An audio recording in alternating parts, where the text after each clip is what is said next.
They say that no news is good news, and that is certainly true today. The Supreme Court was asked by abortion supporters to block a Texas pro-life law, and the court did nothing, which is the best thing it could have done, because that means that today, for the first time since 1973, there is a state in this country in which abortion is effectively illegal. This is wonderful, wonderful news. It could potentially, though don't get your hopes up, but it could potentially lead to the overturn of Roe v. Wade, in large part because of the clever way the law was written. Now, the libs are losing it. They're crying, they're screaming, they're fear-mongering, they're making really, really dumb arguments in favor of killing babies in the womb. Meanwhile, on the topic of dehumanization, prominent libs want to keep the unvaccinated out of hospitals. The American people, though, I think have had enough. If one poll is to be believed right now, most Americans even think Joe Biden should resign. I'm Michael Knowles. This is The Michael Knowles Show.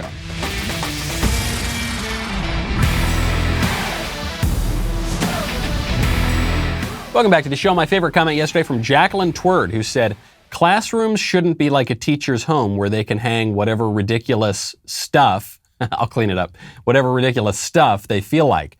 Whatever happened to the times tables and the alphabet? Thank you. Yes, these teachers who are hanging the Pride Progress flag or the Antifa flag even, they seem to think that the classroom is just their fiefdom in which they can do whatever they want. And in part, this is because of a misguided understanding of what is called academic freedom, that now even the right defends. The left kind of pushed it, but even the right defends it. And it's just completely preposterous. The third grade classroom is not a free marketplace of ideas, and it never has been, and it should not be, and it never will be. It's a place to teach kids basics. So I absolutely agree with your point. I wish not only the left, but conservatives would wake up. Wish they could hear the truth. And if you want to hear the truth, if you want to hear just good music, I'd recommend checking out your Raycons. I love Raycons. They are a better product than some of the other brands on the market. All right, I'm gonna try to be nice about it, but look, Raycons, they don't have the little stems sticking out so you don't look like a bug. They don't only come in one color. They come in a lot of cool, stylish colors. Great fit of their gel tips for your comfort. They sound better. They work better. They've got a 32-hour battery life. I love my Raycons, okay? And especially when my sweet little baby starts crying. Whether I'm in the house, maybe we're on a plane or in the car, it's nice to know that I can just pop in my Raycons and have a nice little bit of peace and quiet. They're really great. They start at half the price of other premium audio brands, but they sound just as good. They actually sound better if you ask me. Raycons comes with a 45-day happiness guarantee, so you really can't lose. Give them a try. You will see what I mean. Great way to listen to really good audiobooks like Speechless. Create your own soundtrack with Raycon. Right now, my listeners can get 15% off their Raycon order at buyraycon.com/Knowles. That's buyraycon.com/Knowles. Save 15% on Raycons. You're going to love them. Tell me how much you love them. Buyraycon.com/Knowles. This Texas law is magnificent. So the court decision was 5-4 because, of course, Chief Justice John Roberts sided with the libs. And the decision was not over the constitutionality of the law. The decision was whether or not to grant abortionists in Texas a special emergency halting of the new pro-life law. So thankfully, the five, at least sort of conservative justices, Thomas certainly conservative, Alito certainly conservative, Gorsuch a little squishier, Kavanaugh a lot squishier, and Amy Barrett a lot squishier, but all five of them, to their great credit, voted in favor of allowing the Texas law to go into effect. This is a very, very important decision. And then you had the three libs, really the four libs, because Chief Justice John Roberts was there, and he voted to stop the law. One small point on John Roberts before we get into what this law actually does. John Roberts' whole purpose, I believe, is that he wants to maintain the institutional credibility of the court, because he's the Chief Justice, so he has a responsibility not just to the decisions, but also to the institution itself. And so I think what John Roberts is trying to do here is seem that he's above politics, because he will often vote with the liberals. Ironically, though, what the effect of his machinations have been is to make the court seem much, much more party political, to make the court seem much less principled. He has ironically destroyed the institutional credibility of the court because he's very clearly just picking his side based on the poll numbers, based on the politics, based on what he thinks will be able to placate the people, rather than upholding some kind of constitutional principle. But the principle upheld, at least in this decision. The Texas law, which was passed in May, bans all abortions in the state after around 6 weeks of pregnancy. The law is not based on some arbitrary timetable, 6 weeks and 1 day and it's a human being, but 6 weeks minus 1 day, 5 weeks and 6 days and it's actually not a human being. The law is based on when you can detect a heartbeat, and you can detect a heartbeat very early because these are human beings. So because a lot of women don't even know they're pregnant at 6 weeks, the law effectively makes abortion illegal. Now, how does this law operate? There have been plenty of heartbeat bills, and they've been struck down by various courts. So what makes this law a little different? The law allows private citizens to sue abortionists and anyone else who helps a woman to obtain an abortion, including some sicko dude who gives the woman a ride to the clinic or provides financial assistance for the abortion. The citizens can bring these suits even if they don't have any connection to the people that they are suing beyond their relationship as citizens.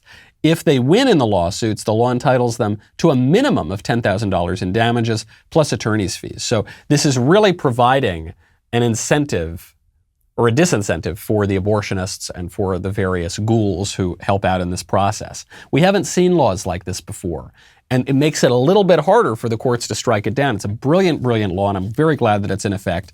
The White House is furious. They're really, really upset that babies will live. There will be babies today who are not murdered in the state of Texas. There will be babies today who will go on and have a long life, and in 10 and 20 years you'll be able to talk to these babies who are alive because this law is in effect. And the White House is furious about it. They consider it an extreme threat. On abortion, we've seen in a number of states, Republican-led states, an effort on voting rights, for instance, to pass similar legislation throughout the country on voting rights. What's the level of concern at the White House that the decision on Texas specifically will lead to a similar raft of laws across the country? And what is the recourse for the White House at a federal level to help prevent this? Well, the step that can be taken is the codification of Roe, something the president, the vice president have called for and would require Congress to act on. I will note that certainly we've seen, this is not the first threat to Roe we've seen in a state across the country. It's an extreme threat. And again, I would just note, this is offering up to $10,000 to individuals who report someone who is going to get an abortion. I mean, that is what we're talking about here. So, and beyond that, as I've already outlined. Based. To use the lingo of the kids, based, awesome, great, love it. This is a great, great way. By the way, you're going to hear that this law is punishing women. It's going to throw women in jail. It's not. It's not. You don't get to sue the women. You sue the abortionists, and you sue the little minions of the abortionist, and you sue all the cads and the degenerate men paying for the abortions. You get to sue all of them. Those are the people who are targeted here, and it is an extreme threat to Roe versus Wade. What Jen Psaki is admitting here, by the way, is that Roe versus Wade is a ridiculous decision. That's her admission. When she is asked by this leftist activist reporter, saying, "How do we stop it? How do we stop it?" She says, well, what we have to do is codify Roe versus Wade into law. Why do we have to codify Roe versus Wade into law? Because it's a weak decision. There is no constitutional right to an abortion. Even if you're the strongest abortion supporter in the world, it just isn't there. It just doesn't exist.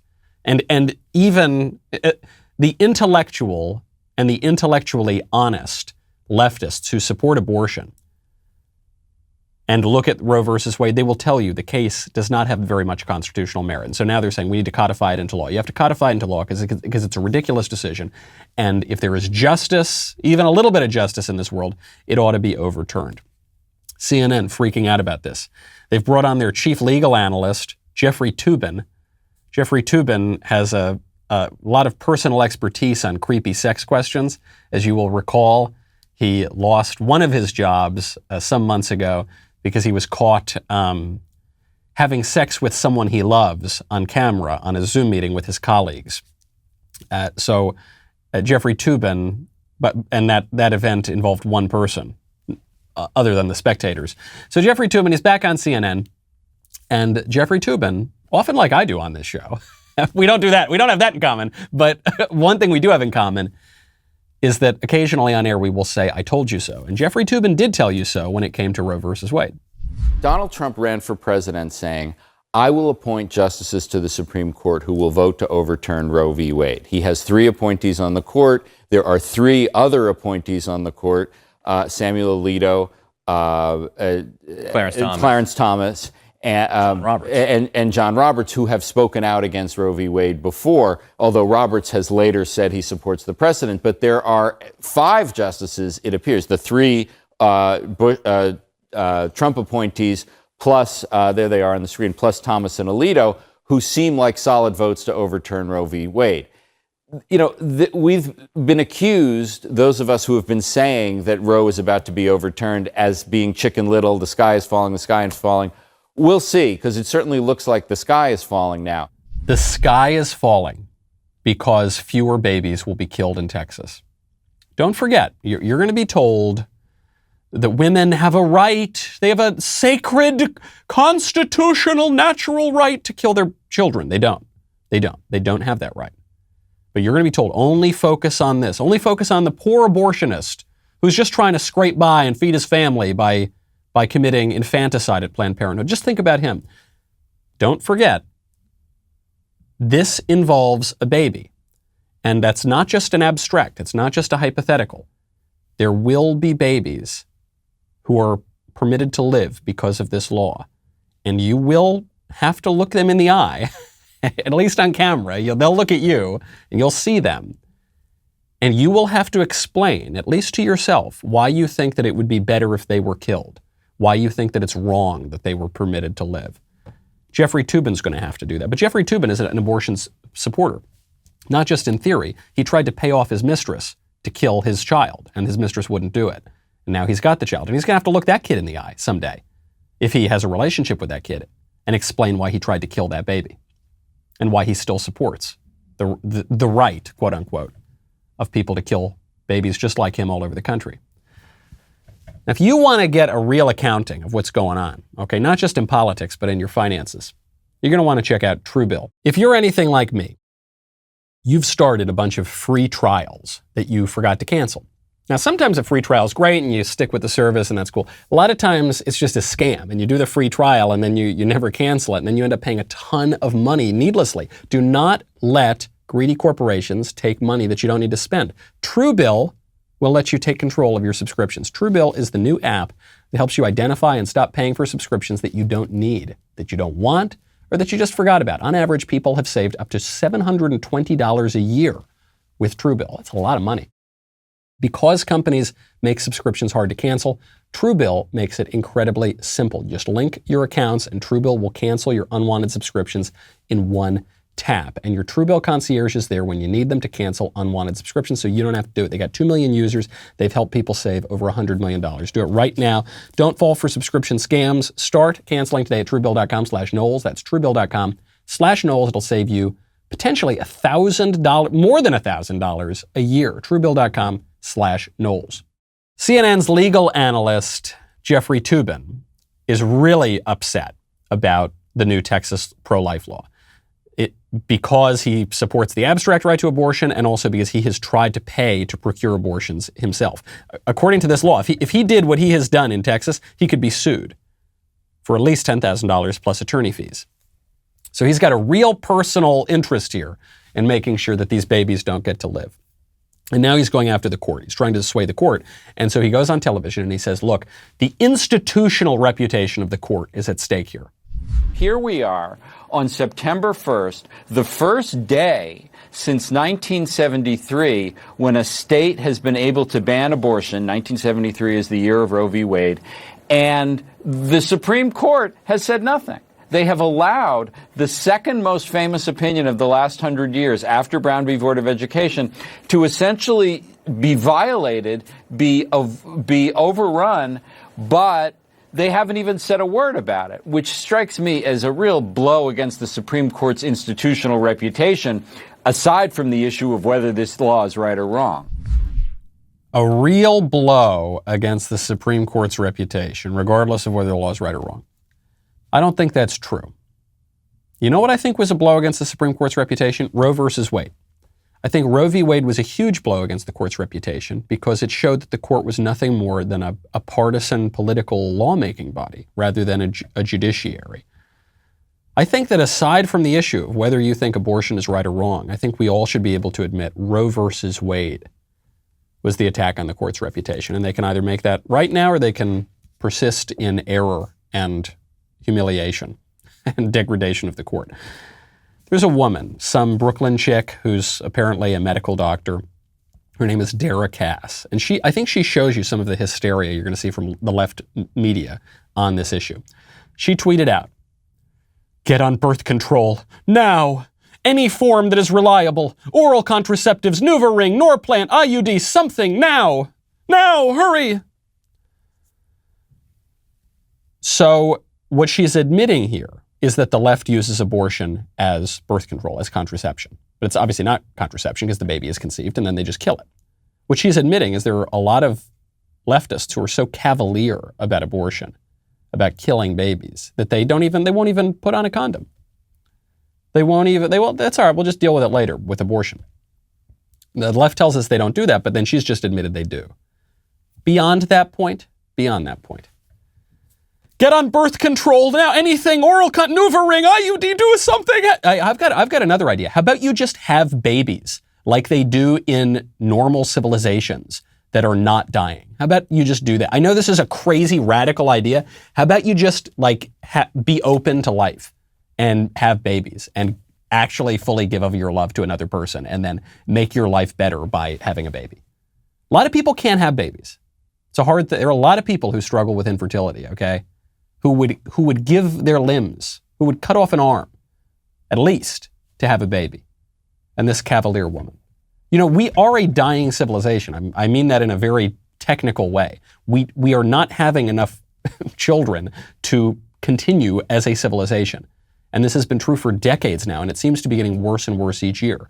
And other civilizations are having babies because they're lively, and we're dying, and we're decayed, and something's gone really rotten within us, which is how you get creepy statements like this. This woman goes on, she goes, "If you find out you're pregnant and do not want to be, you have very little time to do it. Do not shut down. This will be hard, but you can't delay. Call me. We will figure this out together." What a psycho. This woman is saying, call me and I will kill your child. This is what demons sound like. Okay? This is, if you want to know, you read the Bible or you read accounts of demons throughout history and in stories and myth and in history and in real stories. You say, what does a demon sound like? A demon sounds like that lady.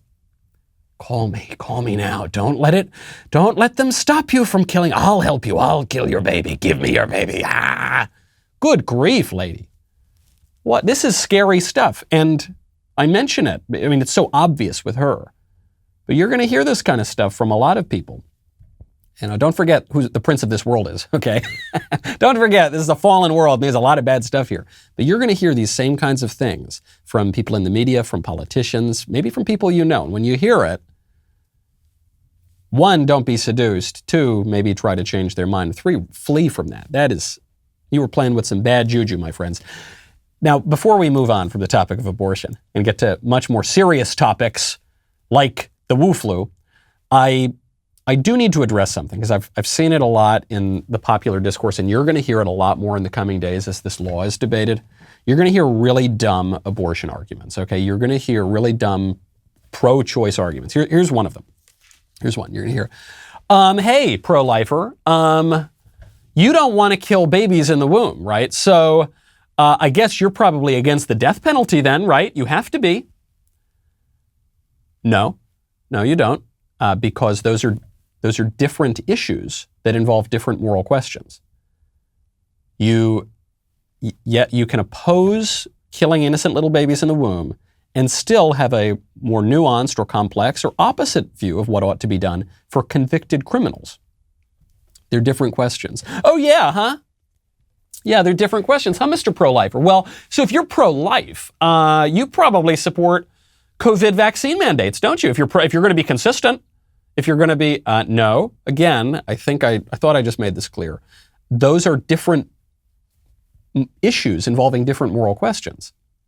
So one can oppose the killing of innocent little babies in the womb and still have some questions and some resistance to taking an experimental drug for a cough that for most people is not that bad. You actually can.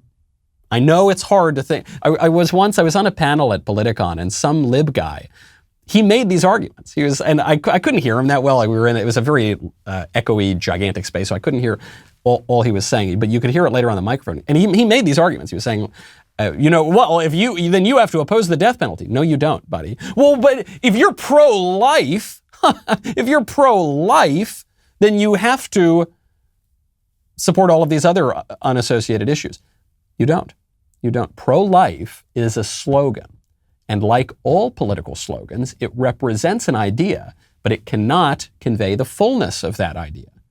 Just like you might say you're pro-choice, but you do not support the choice of Texans to pass this law to ban abortion, because the phrase pro-choice is referring to your support for a specific issue, namely killing babies in the womb through abortion.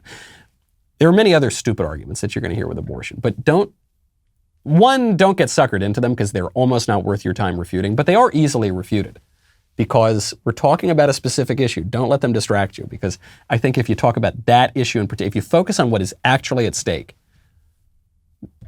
they don't have a leg to stand on. Now, speaking of this dehumanizing talk, it's really the way that the libs talk about abortion it's literally dehumanizing. They're taking a human and pretending he's not a human. But the libs do this generally. Don Lemon just did this on CNN. He said that if you are skeptical of the vaccine, you don't want to get the new experimental drug for the WuFlu, you should not go to the hospital when you get sick.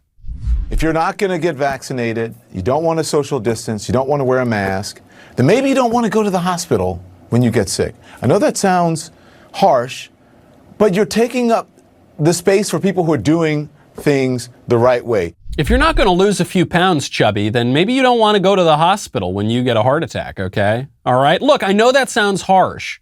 I know that, hey, look, if you're not going to stop having homosexual sex, then maybe you're not going to want to go to the hospital when you get AIDS. Okay, I know that sounds harsh, but I know that, but look, but. That's what he's saying. That's the argument he's making. And it's dehumanizing. And so we can point that out, but I think once you get it, okay? Once you get it, and you realize this whole thing is dehumanizing. The whole leftist idea is dehumanizing. It tells you to varying degrees that you don't have any particular dignity, you're not entitled to any particular choice. You do not have really any rights whatsoever that we don't give you, that we, the ruling elite, don't provide you. That is a very dehumanizing idea. You hear it from various sections of the left in different ways. Sometimes it's materialist, sometimes it's Gnostic, sometimes it's liberal, sometimes it's socialist, sometimes it's this, but it's always dehumanizing. Okay? And on the substantive point, by the way, they're also wrong. It's not even just that they're wrong in principle, like on this COVID thing. They're also wrong on the substantive point. They've been wrong about this virus from the beginning. If you want to hear right opinions, I got a surprise for you. I guess it's no longer a surprise. In October, our backstage episode is going to be a little bit different. Instead of just tuning in from your home, you'll be able to see us live, in person, on stage, at the famous Ryman Auditorium, one of the most famous venues in the country, right here in Nashville, doing what we do best, owning the libs, making sense of this crazy world. Join me, Ben Shapiro, Candace Owens, Jeremy Boring, Matt Walsh, and Andrew Klavan for a backstage like never before. We have a very special offer for our members. Starting at 11 a.m. Eastern today, Daily Wire members will get dibs to buy your tickets ahead of general admission. So check your email for an exclusive code you can use to pre-order your tickets. Once you have your code, pre-purchase your tickets ahead of everyone else at dailywire.com/Ryman, R-Y-M-A-N. If you're not a member, then you can join today at dailywire.com/subscribe to get your choice of seats or wait until tickets go on sale everywhere tomorrow. Friday, September 3rd. Check your email. Make sure you don't miss out. I very much look forward to seeing you all there. We'll be right back with a lot more.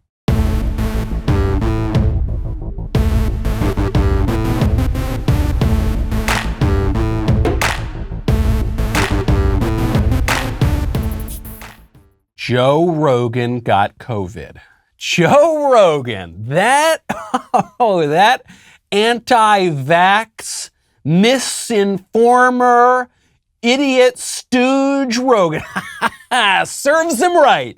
He got COVID. When are we going to his funeral? Oh, he's fine. He's completely fine. Here he is. I got up in the morning, got tested, and turns out I got COVID. So we immediately threw the kitchen sink at it. All kinds of meds, monoclonal antibodies, Ivermectin, Z-Pak, prednisone, everything. And I also got an NAD drip and a vitamin drip, and I did that 3 days in a row. And so here we are on Wednesday, and I feel great. I really only had one bad day. Sunday sucked, but Monday was better. Tuesday felt better than Monday, and today I feel good. I actually feel pretty good. That's the good news. The bad news is we have to move the Friday show in Nashville. That's too bad. I actually didn't realize he was in Nashville. Otherwise, I might have tried to go see him. But so that's too bad. He can't play in Nashville. But he's fine. And I saw people tweeting about this yesterday, and they said Joe Rogan, yeah, serves him right. That anti-vax, yeah, that'll show you, Joe. That'll teach you. What'll it teach you? All it taught me was that Joe was right. Joe Rogan, by the way, he's not any of those things people called him. He came out, he said, look, I'm not anti-vax, but if you're a young, healthy person, as a prudential matter, I don't see why you should go get this vaccine. I just think, it's an experimental drug for a thing that doesn't pose a great threat. So you're doing a cost benefit. I don't think it's a huge deal. And then that's how he lived. Then he got the virus, and then he took ordinary medicine, and he had said for a lot of the time that it's kind of like a mild cold. It's not a big deal. Everyone said it was awful misinformation. Then he gets it. He takes some medicine. It feels like a mild cold, and then he's fine a couple days later. Seems like Joe was right. Seems like Joe. And did you hear what he took? Oh, that idiot, that rube, he took. Can you believe he took? Oh, I can't even say it. Ivermectin. Why? That's a horse dewormer. Don't you know? This is another meme going around the libs right now. They're saying, Ivermectin, you'd have to be an idiot to take Ivermectin. Ivermectin's not for humans, it's for horses. That idiot, he took a horse dewormer. Ivermectin is not for horses. Horses can take it, just like horses can take aspirin, but you wouldn't say aspirin is for horses. There's horse aspirin, okay, so I guess you don't want to take horse aspirin, and there's horse ivermectin, but ivermectin is an FDA-approved antiviral that has been prescribed to humans for many, many years. The person who discovered ivermectin won a Nobel Prize. Okay, this is a real thing. Not only that, let's see how long before we get taken off the internet for this one. Ivermectin has been shown in at least some studies to have an effect in suppressing coronavirus. I'm not saying that it's the best way to treat your coronavirus. There are also studies that are a little confused on this that say, well, maybe it actually won't in the levels that you can take it. But here we go. Mayo Clinic, ivermectin. This is how humans should take it. Here's the proper use. It doesn't say proper use, put it in your horses. It says proper use, take it a single dose with a full glass of water, right? It's obviously used by humans for a number of conditions. And then here we have from the NIH, that vaunted institution, the National Institutes of Health, ivermectin, an award-winning drug with expected antiviral activity against COVID-19. This was published October 7th, 2020.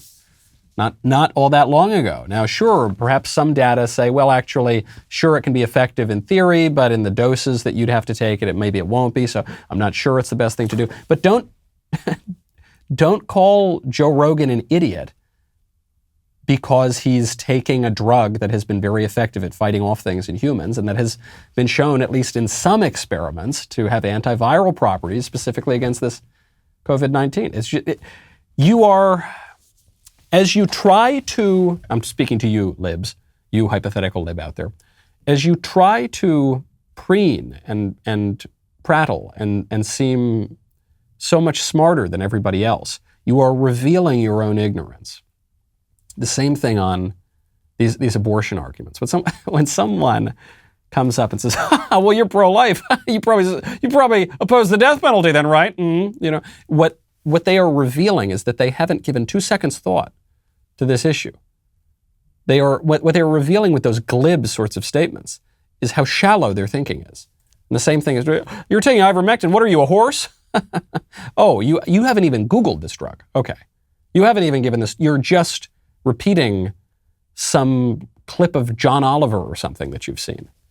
These people are not to be taken seriously. Speaking of taking care of animals, though, how's this for a segue? Speaking of taking care of animals, the Taliban are apparently taking care of those dogs that were left by the United States upon the evacuation from Afghanistan. So you remember the United States left well over 100 Americans, probably many more than that. The United States left Afghan allies. I've actually spoken to friends of mine who are either in the armed forces or have been in the armed forces who have been getting calls from Americans who are stuck, or from friends of Americans who are stuck in Afghanistan. So this is a real problem of Christians who are stuck, chaplains and priests, of lots of people who are there. So this is a real problem. But then what everyone freaked out about was that they left the dogs. The service, poor dogs are in Afghanistan. So okay, it's not a good look.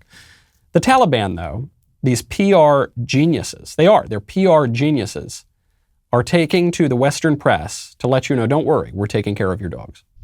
The Americans left the dogs to get out from their specific places, but our teams and our officials called the in charge of those dogs, and today they came to airport and they are trying to collect the dogs, and they are trying to facilitate for them and what they need to give them. Is they alive, and how many are there?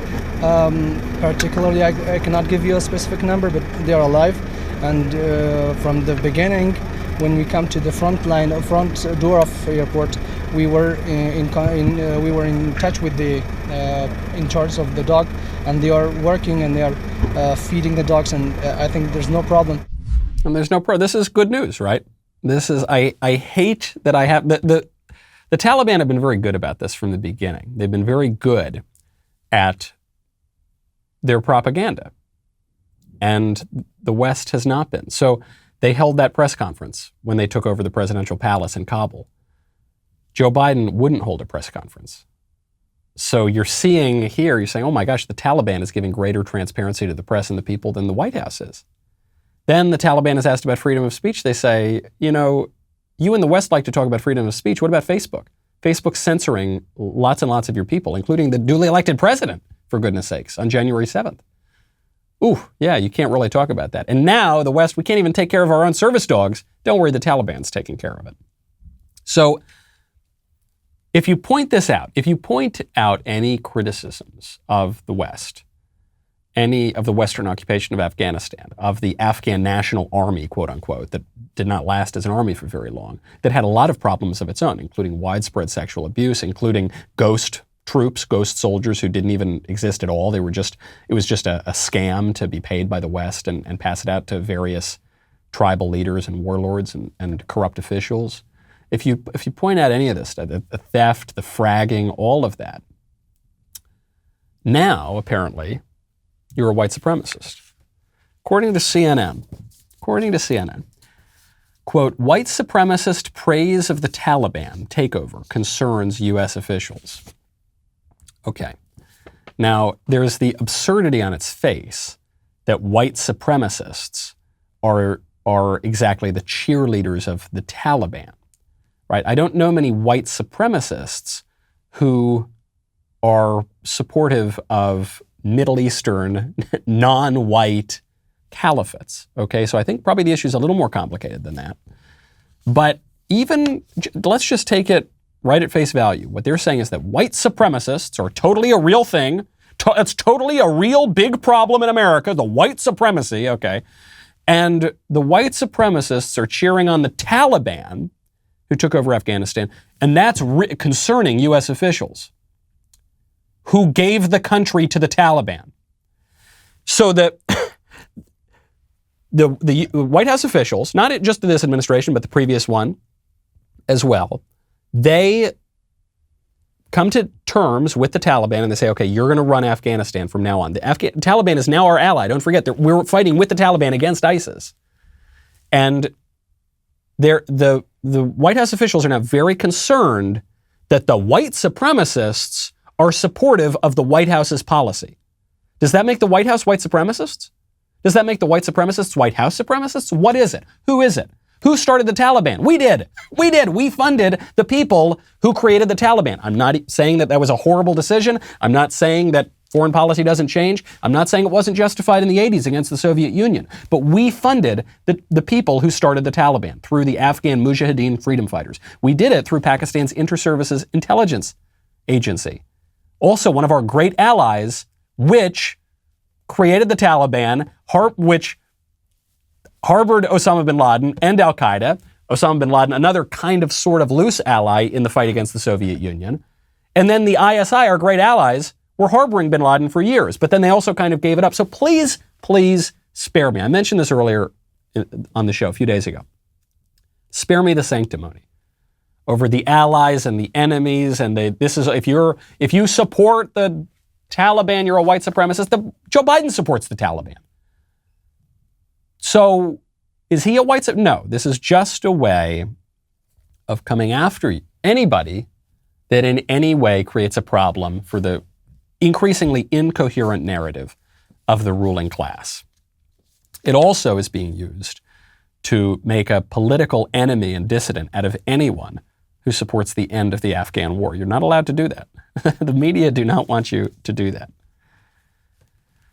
Meanwhile, we still have these people that we're supposed to get out of Afghanistan, right? We've already gotten a lot of Afghans out, but we still have some Americans and some special Afghan allies who make a good case for why we should get them out, including an interpreter. So there was an interpreter who actually rescued Joe Biden and John Kerry and Chuck Hagel some years ago. Their helicopter went down, and then this guy helped get them out. And now he's been left behind. And he said, please save me. I'm going to be killed. I'm in hiding with my family. Joe Biden, please get me out of the country. The U.S. still hasn't done it. Jen Psaki comes out and says, don't worry, we will not leave you behind. Afghan interpreter who helped rescue then Senator Joe Biden when he was stranded 13 years ago in Afghanistan is now in hiding. He told the Wall Street Journal, hello, Mr. President, save me and my family, don't forget me. What's your response to him, and why is he and other Afghan allies like him still in the country if the president believes, as he said today, that the mission was an extraordinary success? Well, I would say first, our message to him is thank you for fighting by our side for the last 20 years. Thank you for the role you played in helping a number of my favorite people out of a snowstorm, and for all of the work you did. And our commitment is enduring, not just to American citizens, but to our Afghan partners who have fought by our side. And our efforts and our focus right now is, as you heard General McKenzie say and others say over the last 24 hours, is to the diplomatic phase. We will get you out. We will honor your service, and we're committed to doing exactly that. I'm sure this is a great comfort to this guy who's stuck in Afghanistan, right? This is a great comfort because Jen Psaki, because the White House is saying they will get you out.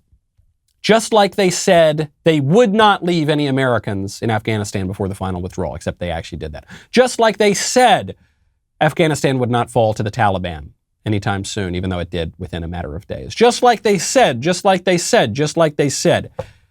A promise from Joe Biden's White House and $1.50 would get you a cup of coffee if Joe Biden's inflation did not raise the price of a cup of coffee. Now it's going to be his word plus probably $3 or $4 to get you a cup of coffee. It's worth nothing. There is a consequence to incompetence. There is a consequence to not fulfilling your promises. And the consequence is that if I were that guy in Afghanistan, I'd stay in hiding. I'd figure out a plan B because I wouldn't rely on the Biden administration. Most Americans believe Joe Biden should resign. That is a shocking number. It comes from Rasmussen, which is a right-leaning poll firm, but they've got pretty good numbers. They've got a pretty good record. Rasmussen is saying 52% of Americans want Joe Biden to resign. Only 39% are opposed to him resigning. A full 60% want him impeached. 37% do not want him impeached. Furthermore, so that's really bad in and of itself, but then it gets even worse. A full 58% do not believe that Kamala Harris is qualified to be president, and 47% of Americans haven't been paying attention. Now 40%, oh no, it's even crazier. 47% believe that she's not at all qualified to be president. So I'm sorry, I've got to correct myself. Only 38% have not been paying attention. They think she is qualified. And now this is the best news for Joe Biden, because the majority of Americans want him gone, and an even greater majority of Americans want him impeached. But Americans are so terrified of Kamala Harris that it probably wouldn't happen. That's really big. As I mentioned earlier, I don't think Joe Biden should be impeached. I don't think he's committed an impeachable offense. I know that these days you can be impeached for, how you take your coffee in the morning. I know that these days the constitutional legal requirements for impeachment have been thrown by the wayside in favor of political considerations. But I'm still standing by the Constitution, and I still think that there is a legal aspect to impeachment. And so I don't think he's committed a crime, as far as I can tell. The one crime he might be committing now is coming out of the incoherence of American foreign policy, because we helped to start a terrorist group called the Haqqani Network. It was one of the largest recipients of CIA funding during our fight in Afghanistan against the Soviets. The Haqqani Network is a terrorist organization, and the United States considers it officially a terrorist organization. And the Haqqani Network, the U.S. official headline is that the Haqqani Network and the Taliban are different. But in reality, they're not. The Haqqani Network has been folded into the Taliban. They're the same thing now. So the United States is allies with the Taliban, but we still consider the Haqqani Network a terrorist organization. And we were just hearing yesterday from the White House and the State Department that they very likely will fund the Taliban. They will send foreign aid to the Taliban, which means they'll be funding a terrorist organization, which is a crime. So I get, in that way, he may have committed a crime, but otherwise it's just incompetence. It's just maladministration, which is very bad, but I don't think it's impeachable. And should he resign? I don't know. I don't want him to. I'm with the people who fear Harris more than Biden. Biden seems to me mostly incompetent. And so when he's handling a withdrawal from Afghanistan, which in principle I think still most Americans support, even if he bungles it tremendously, that's really awful. But I'm not convinced we'd be in a better spot with Kamala Harris. This is really, really bad news for the White House. When your best shot at holding on to political power is that people hate your deputy even more, you're not in a terrific position. Meanwhile, the left's PR, generally speaking, is not that great. The Taliban's got great PR.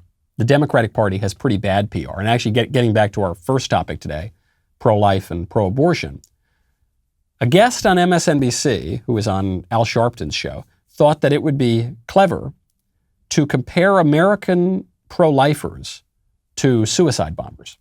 This is a matter of civil rights. Having the right to an abortion is a constitutional right. It's grounded in the right to privacy that is within the Constitution. And I find it really interesting that part of this argument is an argument about, the right to an abortion is not explicitly listed in the Constitution. But you know what? Neither is the right to bear arms. The way that we interpret that law is the interpretation of a constitutional provision, the Second Amendment. In this, we are interpreting another constitutional provision, yet we're not applying that same logic to this situation. I'm not sure where this lady went to law school, but I think she might be misinterpreting the Constitution here, because she's saying, yes, no, maybe the right to an abortion, yeah, sure, you can't find it in the Constitution, but you can't find the right to keep and bear arms either. Except you can. It's in the Second Amendment, and it's spelled out in exactly those words. I don't even know what she's trying to say, but the Constitution is quite clear that the right of the people to keep and bear arms shall not be infringed. Meanwhile, as she acknowledges, there is no right to an abortion. She's saying that the right to an abortion is implied by the general right to privacy that also doesn't exist in the Constitution. Show me the general right to privacy. Where's that? Where is that? Good luck interpreting that in the Constitution. You're not going to find it. Then she goes on to make her final point. We're all like suicide bombers. What it reminds me of, quite honestly, is a suicide bomber. Someone who feels like they have the right and the moral duty to mess up somebody else's life for the greater good. So the pro-lifers were like suicide bombers because, You know what a suicide bomber does? Is a suicide bomber believes that he has the right and the duty to mess up someone else's life for what they perceive to be the greater good. Like an abortionist? Like you're saying, to be like a suicide bomber, you have to think that you have the right to mess up someone's life. So what is messing up someone's life? Is messing up someone's life, I guess, preventing someone from killing someone else if that person wants to kill someone else. I guess in a way you could call that messing up someone's life, but I'm going to give you two scenarios. One is you prevent someone from killing another person, and that is inconvenient for that other person. So what is a greater example of messing up someone's life? That or killing someone? Which messes up someone's life more? I think the latter probably does. So this woman, not the brightest bulb in the pack, on MSNBC with Al Sharpton, also not the sharpest tool in the shed. He doesn't get any respect. No R-E-S-P-I-C-T, Al Sharpton. Show some R-E-S-P-I-C-T. Nor should this woman, because the argument she is making is actually undercutting the point that she is trying and failing to make. We've got so much more to get to, but we've got to pause it there. We're going to pause it there on this good news that today, for the first time in a very long time, the law got a little bit more just, and babies are going to be able to live, and they're going to have a life, and this is good stuff. Enjoy the victories while we get them. They are few and far between. I'm Michael Knowles. This is The Michael Knowles Show. See you tomorrow.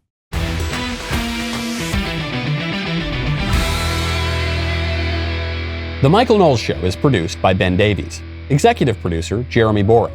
Our technical director is Austin Stevens. Supervising producer, Mathis Glover. Production manager, Pavel Vidovsky. Editor and associate producer, Danny D'Amico. Associate producer, Justine Turley. Audio mixer, Mike Coromina. And hair and makeup by Nika Geneva. The Michael Knowles Show is a Daily Wire production. Copyright Daily Wire 2021. Today on The Ben Shapiro Show, a holy war breaks out after Texas bans abortion after detection of fetal heartbeat. The Biden administration continues to declare its own heroism while telling Americans that the Taliban might be our friends now. And Don Lemon says if you're unvaccinated, don't go to the hospital if you get sick. That's today on The Ben Shapiro Show. Give it a listen.